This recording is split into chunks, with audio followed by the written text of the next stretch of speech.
Ever notice how life's best stories don't happen in your living room? They happen on the open road, out on the water, or parked under the stars. At Progressive, they get that you want to focus on the experience, not worry about the what-ifs. That's why they offer quality insurance designed for your ride, whether that's a boat, RV, or motorcycle. Adventure with confidence. Visit Progressive.com and see how easy it is to protect your favorite way to get away. Progressive Casualty Insurance Company and Affiliates. Not available in D.C. Prices vary based on how you buy. Lowe's has the brands pros trust to get the job done. You can now shop new Catalyst fencing solutions and save big when you do. 10% off when you buy in bulk. Plus, save $180 on a DeWalt 12-inch dual bevel sliding compound miter saw. Now just $449. Our best lineup is here at Lowe's. Valid through 5/6 while supplies last. Selection varies by location. Welcome back to the Saturday Show, 97.5, the KSL Sports Zone. Alex Napoles, Christian Esparza, thank you for making us a part of your Saturday morning. Let's jump into the NFL Draft as a couple of Utah football players making some history for the Utah football program this year, Christian, and that is, of course, Utah offensive tackle Spencer Fano, who gets drafted 9th overall by the Cleveland Browns. You have the New England Patriots, who select Caleb Lomu with the 28th overall pick in the NFL Draft, and they become the first pair of Utes to be taken in the first round in the same NFL Draft. Good for them, man. That is a feather in the cap for this Utah football program, and unfortunately the offensive line coach is no longer here in Salt Lake City. Not going to name him. He's over at the Maize and Blue, right? Yeah, that's right. But that's right. No, I think it's tremendous success, right? And you see this Utah program consistently churn out first-round picks, right? And these are not going to be the last players taken in the first round, and they're definitely not the first. But to have your bookend tackles go in, I think really capitalizes what Utah football has been. And we'll see if that changes under Morgan Scalley. I don't think it will, though. But the identity has always been run the dang football. And when you got two offensive tackles going in the first round, I mean, last year's Utah team, they ended up breaking the team record, right, for rush yards in a season. I believe they broke it. I remember them. Yeah, they did break it. So, yeah, that's last year's football team was special. It was special. It really was offensively. It was historic as far as the offensive numbers to put up on the rushing ground. And then you have, a very underrated, quietly 11-2 season for the Utes. Yeah. Because of everything that happened right after the season ended. Real quick shout out to PNW Ute. He said he's going to name his first kid Saturday Show. Good luck with that. That would be cool. I would love to see the birth certificate. The birth certificate on that one. No locals taken on day 2. That's not necessarily, I don't think necessarily surprising. I am waiting to see where a guy like Jack Kelly goes, if he goes, where a guy like Chase Roberts goes, if he goes. Same thing can be said about Lander Barton. Waiting for more locals to be called. So far, the only 2 locals taken in this draft is, of course, Spencer Fano and Caleb Lomu. I was a little bit surprised, I guess, in the sense that, leading up to the draft, we talked about Caleb Lomu being a number 1 round pick, or a round 1 pick in the NFL draft coming up. But a lot of people had mocked him out of the first round. A lot of people had no longer had him in their mock drafts as going in the first round. And leading up to the draft, and I thought maybe he might fall out of the second, but I think it's awesome that he does also end up going first. The Patriots end up trading up to take Caleb Lomu there in that 28th spot. The Chiefs and the Browns ended up trading.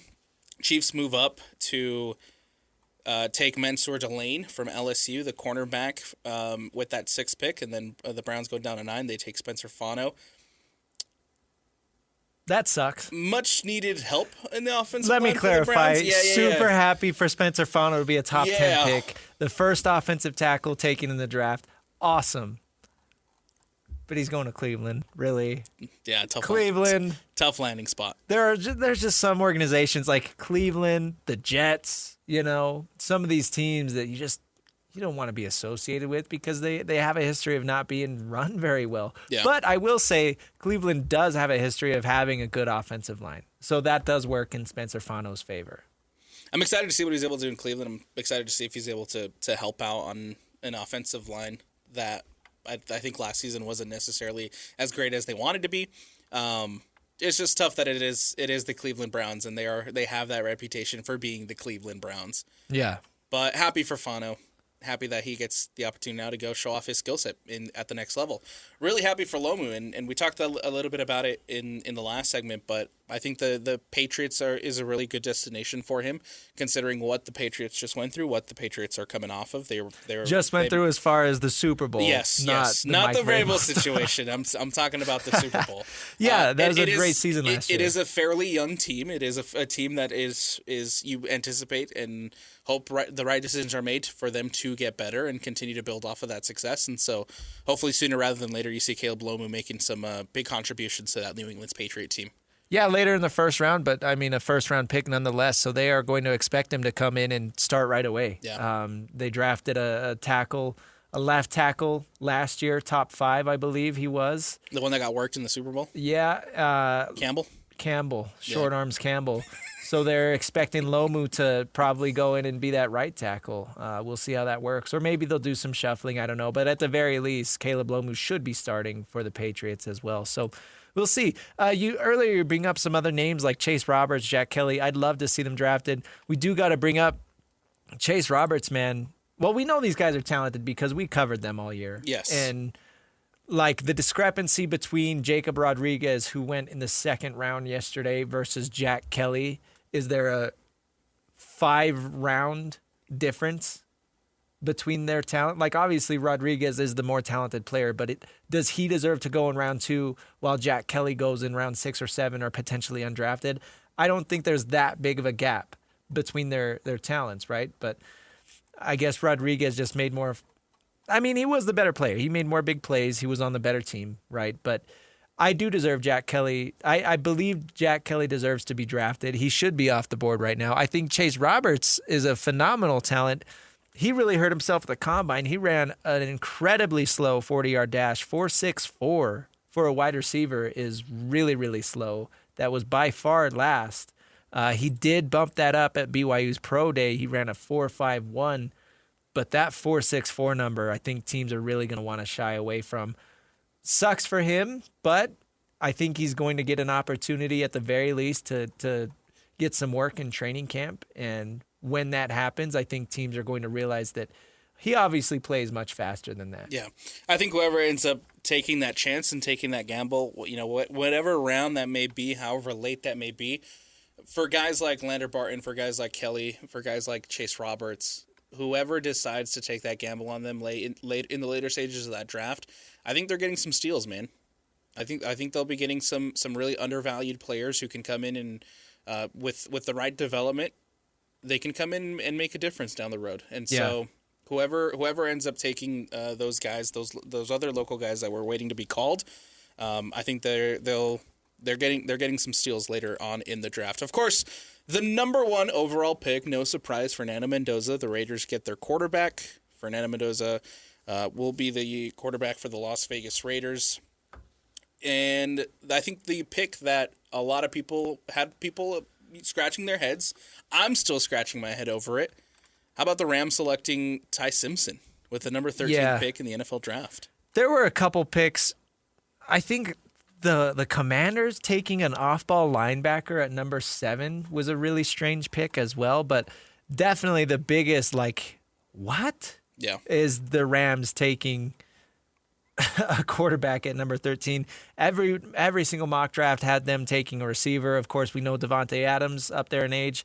Puka Nacua has had a ton of off-the-field stuff the past couple of months, so you don't know what the receiver room is going to look like for a team that is right there on the verge of being a Super Bowl caliber team.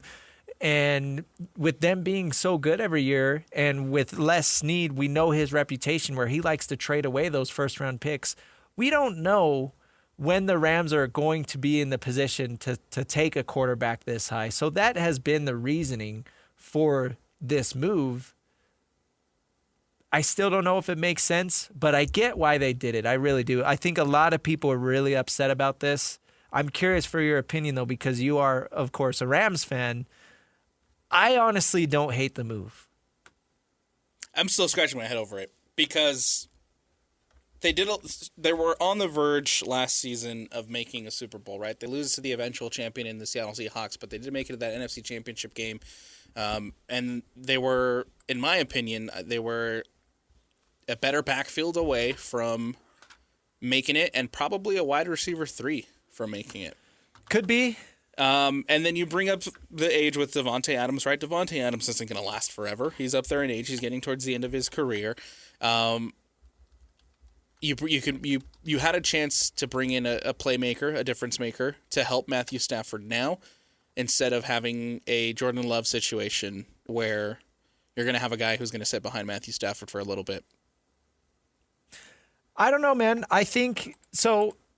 Part of the reason why this has been so controversial is Sean McVay's reaction as well, too, right? I get why they did it. And because he's coming off an MVP season, but Matthew Stafford is also up there in age. I understand why they did it. I understand why you want to secure some semblance of a future of what life is going to be like after Matthew Stafford.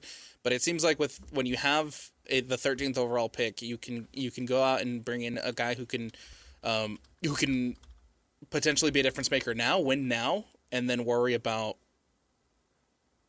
while you have Matthew Stafford, worry about the quarterback situation a little bit later. But again, I understand why they did it. They want to be set up for when Matthew Stafford does decide to move on. Well, you remember a year ago when people thought Matt Stafford wasn't going to play because of his back? So I think that's part of it too, right? Because his age and his health, we know he only has a year or two left in the tank. I think when the Packers drafted Jordan Love, they expected Aaron Rodgers to be towards the end of his career, but Aaron Rodgers had not, up to that point, given them any reason to believe that, right? Matthew Stafford is giving us reason to believe that he's on the way out. Every offseason, it's the same thing. Is Matthew Stafford going to retire this season? And it's true. Matthew Stafford? I don't see him playing. And then he goes and he has an MVP season. I would think that if they win the Super Bowl, he walks off into the sunset, right? Oh, absolutely. And I think the Rams' reasoning is, if you don't take your quarterback of the future now, when are you going to get him? Because they want to try and be a playoff team every year. Okay, you're not going to take a quarterback of the future if you're picking in the late 20s. The only reason they're picking this high, remember, is because of a really good trade they made with the Falcons. And even then, they weren't expecting it to be a top 15 pick. Now, I do think they shouldn't have taken Ty Simpson at 13. They probably could have traded down and maybe taken him in the late teens or early 20s. Beside the point, though. I think that's kind of where I'm at with it. Beside the point, you got to recognize how important it is for you to have your quarterback in the NFL. You either have one or you don't. And if you have a guy that you think can be the guy for the next 10 years, even if he sits for a year or two, you got to go get him. This is a quarterback who only played 15 games last year. He's really raw. He could really use the experience to sit and learn from Matthew Stafford for a season or maybe even 2. I don't think that there would be any controversy there if Matthew Stafford sticks around for 2 additional seasons, right? But if it all works out, they're going to look like the smartest team ever. Because you remember the Chiefs drafted Patrick Mahomes when they were a playoff team with Alex Smith. And Alex Smith took them to the playoffs, Patrick Mahomes' rookie year. And he didn't play at all. And then year 2, he comes in and wins MVP. Do you expect that from Ty Simpson? No. Of course not. But you give this young raw quarterback the opportunity to sit and learn the offense, learn the system, and be the guy. And maybe it blows up in their face like a J.J. McCarthy did for Minnesota. And then you have to pivot off of that. But I like the aggressiveness of trying to set yourself up for future success because quarterback is the most important position to any football team. So they got to go get it. I think it brings even more... it brings the question into even more scrutiny, right? And it brings the choice into even more scrutiny because of the reaction that you saw from Sean McVay. The clips have gone viral. People ask him what his conversation was with Ty Simpson after getting picked, and he says, "We'll keep that between us." Yeah, and then moves on. So it's clear that they were not on the same page. I don't think But then that... he comes back tomorrow, or yesterday, excuse me. He comes back the day after, which Sean McVay is like, no, me and Les need to, we're locked in. We're on the same page. We're on the same page. He's not going to tell everybody that they're trying not. to mitigate the fire, but the video shows something very different. And I understand why he'd be upset because he's focused on win now, right? Well, how many times did we hear about Sean McVay stepping away? Every year. Exactly. Yeah. So you want to please him. You want to make sure that you don't make him upset. But that is another, every single year. I mean, I remember it was always Aaron Donald's going to retire, Sean McVay is going to walk away. And somehow they convinced McVay to walk around. Maybe this is the move that convinces McVay to take a TV job. I don't know. But we'll see. I do like McVay a lot. We'll see how this turns out. I just think Sean McVay is the last person in that locker room that you want to have upset. Yeah, and Alabama quarterbacks haven't done really great in the NFL. Yeah, that too. I completely forget that Ty Simpson came from Alabama. Yeah. And then you have guys from Alabama like Bryce Young, who starting quarterback for the Carolina Panthers, and there's still question on whether or not he can be a difference maker, great. Whether he can be good in the NFL. I mean, you're in a situation where Jalen Hurts won a Super Bowl not too long ago, 2 years ago, right? 2 years. I don't count him. He went to Alabama, but I don't count. He was drafted out of Oklahoma. How much is he scrutinized? Yeah, he's not that good either. Know? They won the Super Bowl because of other players, not him. How much is he scrutinized for his inability to be other than a running quarterback? Yeah, I don't like Jalen Hurts.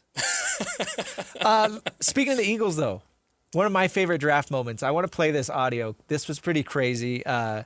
USC receiver Mekhi Lemon. He was one of the top receiver prospects in the draft. He was on the phone with the GM of the Steelers. You'll hear it. He was going to get picked by the Steelers at pick 21. The Eagles make a trade for pick 20 and draft him while he's on the phone with a different team. This is what that sounded like. Come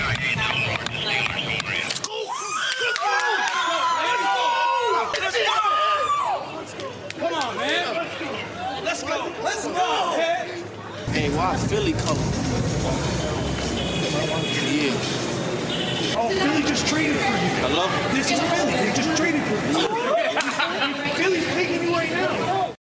So it's a little chaotic hearing the audio only, but he's on the phone with Steelers GM Omar Khan. Yeah. Steelers GM says, hey, this is Omar Khan with the Pittsburgh Steelers. And then there's a cut, right? Some editing. And he says, wait, why is Philly calling me? And his agent runs up to him with a different phone. He says, this is Philly on the phone. Philly just traded for you. And he literally takes the phone that has Omar Khan on it and gives him the phone with the Eagles, Howie Roseman. I can't imagine what that would be like. What a whirlwind. Thinking that you're going to be a Pittsburgh Steeler and then you're drafted by a different team. Like, that's so crazy. I'm sure for Lemon, either way, he's fine just being drafted. Yeah, he's happy to be drafted, right? He's happy to be drafted. And to be quite frank, I think you're ending up in a better situation in Philadelphia than you are with the Pittsburgh Steelers. I don't know, man. The Eagles have had so much drama the last year. Yeah, but you at least know who your quarterback is. For now. You have Jalen. Who knows how much longer Jalen Hurts Hurts is going to stick around. People still haven't heard for anything from Aaron Rodgers. Yeah, and that's true. And anytime he shows up on the Pat McAfee show, he just wants to talk about everything else but whether or not he's going to play. Okay, that's a fair point. This season, yes, the Eagles are probably a better opportunity. But plus, you have the lingering stuff of A.J. Brown, whether or not A.J. Brown will be drafted to the New England Patriots once the league season starts up and whatnot. I do think they move on from him due to the fact that they've picked up so many wide receivers this offseason, whether it's free agency, whether it's a couple of trades. Oh, they're definitely trading him. And so Mekhi Lemon has an opening there to step up with the other Alabama wide receiver that they have. Devontae Smith, thank you. Him and Mekhi Lemon will be battling out to see who their new number one is going to be. And that's I think that's a good situation. Yeah, that is a good. I mean, look, I'm sitting here talking about Jalen Hurts. That's a playoff team. They won a Super Bowl 2 years ago. You're right. It's a much better situation. So yeah, good for Mekhi Lemon, I guess. I do think it's funny though that he does have the phone and he's on with the general manager of the Steelers, only to be quickly. Well, how much smoke was there connecting Ty Simpson to the Cardinals at the end of the first round? And then, boom, all of a sudden he goes to the Rams in the middle of the first round. Like, imagine how many of these players think that they're going to one team and then they end up going to another team. Because sometimes teams do this. Sometimes teams will make a surprise pick. The Broncos drafted Paxton Lynch without ever talking to him. Like, they'll just make a surprise pick out of nowhere. to. It's called lying season, I Christian. know, exactly. Smoke screens, misdirections, saying you don't rate a player like Ty Simpson, and then you end up drafting Ty Simpson. Anyway, It happens. it happens all the time. A couple other picks that sent out to me from that first round. Of course, you have Jeremiah Love going 3rd overall to the Cardinals. They need a running back. They absolutely needed some help in that running back room, and I think taking a running back at 3rd overall was very interesting considering the last couple of drafts. Maybe outside from Ashton Genty last season. Besides that, it seemed like the running back had been undervalued a little bit, and now you're seeing guys like Genty, guys like Jeremiah Love from out of Notre Dame who are now, again, being touted as first-round picks. There was a list of running backs taken either top 5 or top 10, but between 2018 and 2023, there were no running backs taken. I think it was top 5. Last one was like Leonard Fournette and then Bijan Robinson. In between that, it was Saquon Barkley and then Bijan Robinson. Yeah. And between those two drafts, there were not running backs taken in the top 10. And now 2 years back to back, as you mentioned, with Ashton Genty and Jeremiah Love, teams are bucking that trend. But now Jeremiah Love comes in on one of the most, because of where he was drafted at, he's automatically one of the most expensive running backs in the NFL, and he hasn't had a single carry. So when you draft a player that high, you are expecting, the Christian McCaffrey level of production, not some other guy who can come in and give you 1,000 yards just like anybody else. Yeah. Because that seems to be pretty easy to do for most teams, is have a 1,000-yard rusher. But taking somebody that high, I think, is a big risk, especially for the Cardinals. You have so many other holes. What's a running back going to do for you? And by the time the rest of your team is good enough to compete, this running back's going to be past his prime. I wonder if taking a running back so high for the Cardinals plays into the fact that the quarterback position this year was relatively weak. In the draft? In the draft, yeah. Yeah, it definitely could be. Because, quite frankly, you need a quarterback if you're the Arizona Cardinals. They do end up taking Carson Beck with the first pick of the 3rd round, right? They end up taking the quarterback out of Miami, but because of how weak I think people viewed this quarterback class, to maybe take a gamble on that running back, and now you can potentially down the road have a Carson Beck and Jeremiah Love look, but I don't know how successful that would be. And honestly, I mean, their offense was not bad last year. Jacoby Brissett stepped in after they kind of benched Kyler Murray, right? And they drafted Marvin Harrison Jr. a few years ago. He hasn't quite met expectations, but he's going into his 3rd year, and that's when you traditionally see the 3rd-year breakout, obviously, for receivers. And then Michael Wilson really stepped up last year. So now you got 2 receivers, a decent quarterback, and if you can have a running back, they've still got James Conner coming off of injury. They signed Tyler Algier in the offseason, so... And that's a whole other conversation. Why would you sign Tyler Algier if you're going to draft a running back 3rd overall? And too, I completely forgot to factor in the Tyler Algier situation because they did sign him. So they do have running. They've got so many running backs. They do have now. some running back depth now, and so for again, Jeremiah Love going 3rd. I mean, good for him, I guess. But it was such an interesting pick from the Arizona Cardinals. Christian, I can sit with you here and talk about the NFL draft probably for the next 4 hours and talk about everything happening, but we do have to take a break. Still waiting for more locals to go in this NFL draft. Still no BYU players taken. Still waiting for any more locals to be taken as we sit here and we have the NFL draft pulled up on the TV. We'll take a break. On the other side, we'll talk some Utah Jazz. They won the coin flip earlier this week, and some Summer League stuff announced. We'll talk about that on the other side when we return here on the Saturday Show. It is 97.5, the KSL Sports Zone. Welcome back to the Saturday Show, 97.5, the KSL Sports Zone. Alex Napoles and Christian Esparza taking you through this beautiful Saturday morning as we recap the weekend sports here in the state of Utah. Real quick, want to give a quick shout out to the 57th overall pick of the NFL Draft. The first ever inaugural Mr. 57 gets a lifetime supply of Heinz ketchup for being the 57th overall pick. Did you see his quote? What was his quote? They asked him about it. So they're doing, inaugural, right? First time that Heinz is doing this, giving the 57th overall pick a lifetime supply of ketchup. He didn't know about the incentive until he was drafted. He said, I'll love it. I'll take as much as I can get. Let's go ketchup. Heck yeah. Great marketing ploy from Hines. Having a Mr. 57, the inaugural one, and then he just says, let's go ketchup. Love it. And I'm Googling why they are associated with 57. Of course, they have the Heinz 57 sauce, but lucky numbers. Mr. Heinz, his lucky number is 5, and 7 is his wife's, apparently. There you go. So it's just a marketing thing. Okay. For the Utah Jazz, man, let's talk about the Jazz and them winning that coin flip tiebreaker over Sacramento. And it's massive because now that implies that the Utah Jazz cannot convey to the Oklahoma City Thunder. The tanking pays off, Christian. They go through and they'll keep that protected top 8 pick with the 4th worst record in the NBA. And now we just hope for May 10th that the Jazz can have some sort of lottery luck.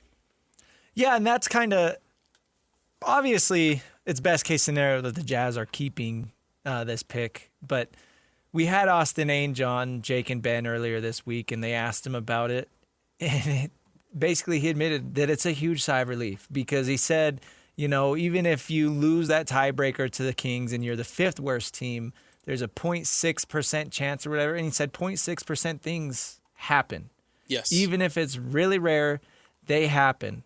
So to have it guaranteed that you are keeping your pick, that's kind of a nice storybook ending to this tanking chapter for the Jazz, right? Now you can walk away from it. May 10th, you're going to see exactly where you're drafting. The draft is going to come in June, and you're going to take a player. And then by the time the team rolls around for Summer League, which we'll get to in a second, and training camp, it's all systems go, Alex, and you're trying to push for the playoffs now. And this Jazz team, I mean, if you think that the Mammoth hockey is fun right now in Salt Lake City, yeah, man. Just wait until the Utah Jazz are back in the playoffs because I promise you, this is it's a dormant kind of hibernating bear, right? Once that thing is up, man, he's going to be roaring.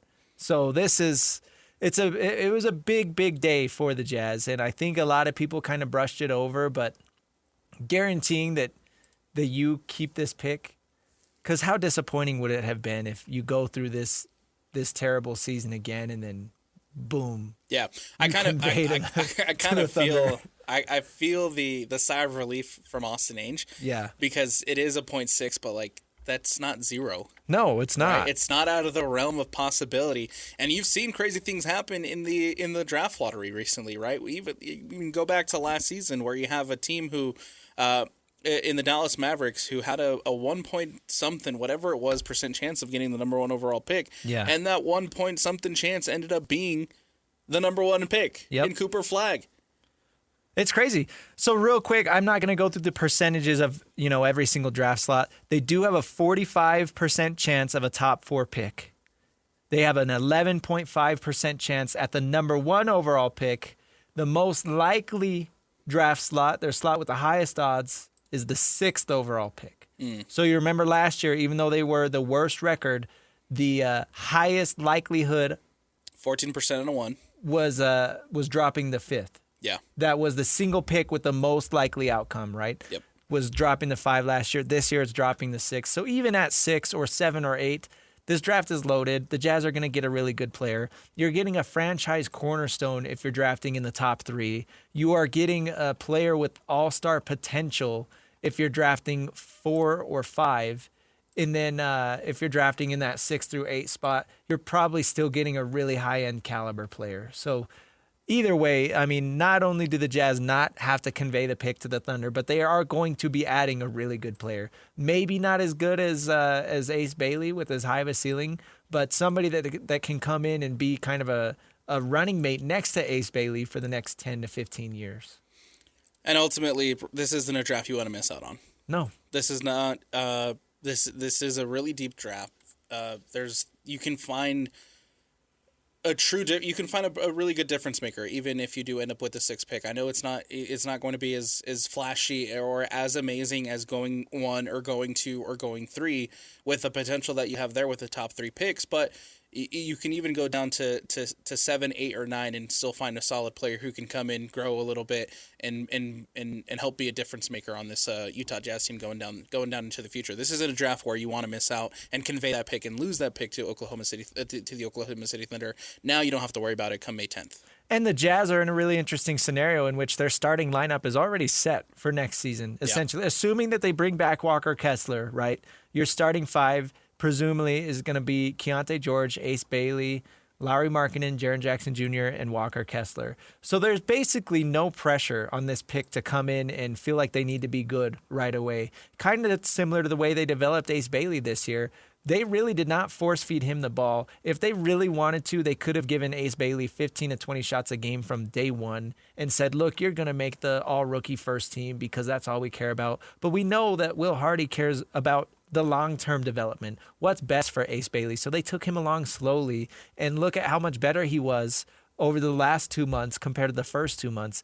That's the luxury that they're going to have with this next player they bring in, is they are not going to feel like they need to give him the ball constantly and show everybody that they got such a good player. They're going to be able to bring him along slowly and develop him and make sure that he's comfortable with this team and know his role. Because, frankly, it's a lot different bringing in a young player onto a playoff team than onto a rebuilding team. And that's where the Jazz are now. They are a playoff team. They're going to be pushing for the playoffs. They need to get better defensively. Yeah. Before we can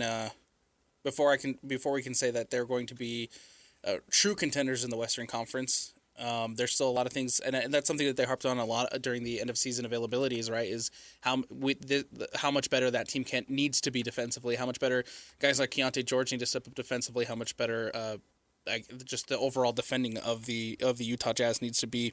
But they do, but I think everybody's expecting them to make the playoffs next season. And I think as far as Jazz fans go, I know they shied away from it too. It shied away from the expectation, but under-deliver, overperform.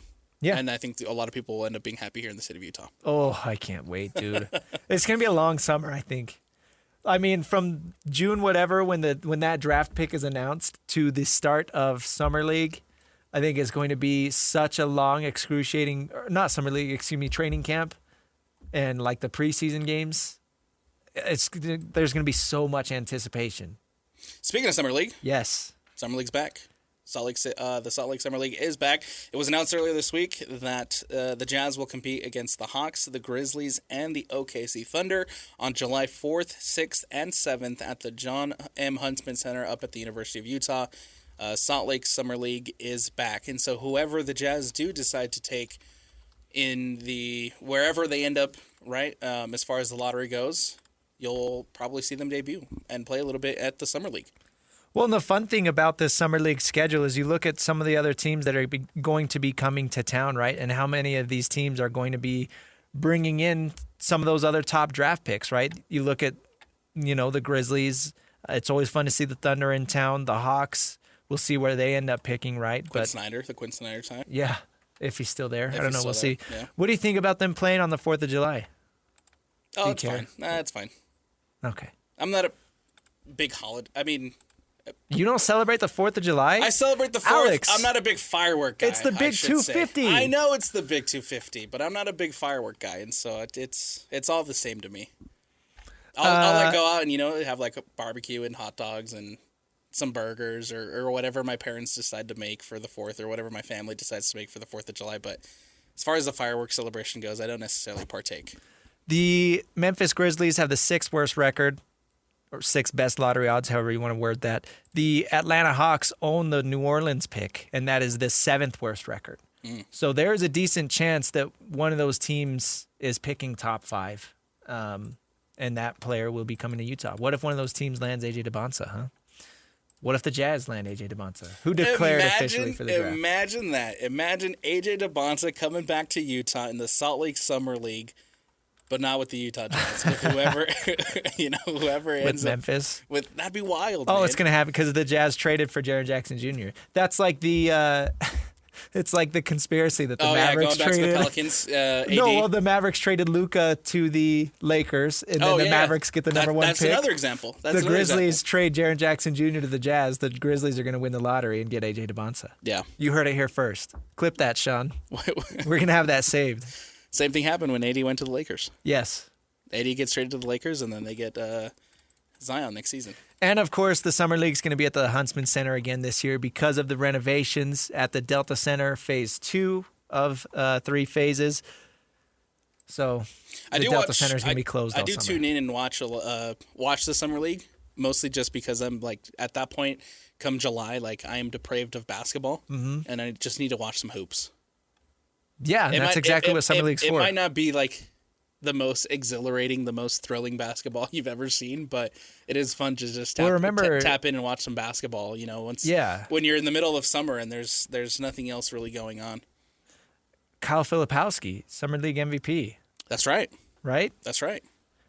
Gary's asking on YouTube if we think the Jazz will get a Christmas Day game or an NBA All-Star game in Utah. I don't think they'll be getting the All-Star game for a while. I don't think they'll be getting a Christmas Day game quite yet, but give it another couple years. Maybe Christmas Day 2028 they'll be playing. I think they've got to take a year to establish themselves as a playoff team, and then they'll be getting Christmas Day games again. Clip that too, Sean.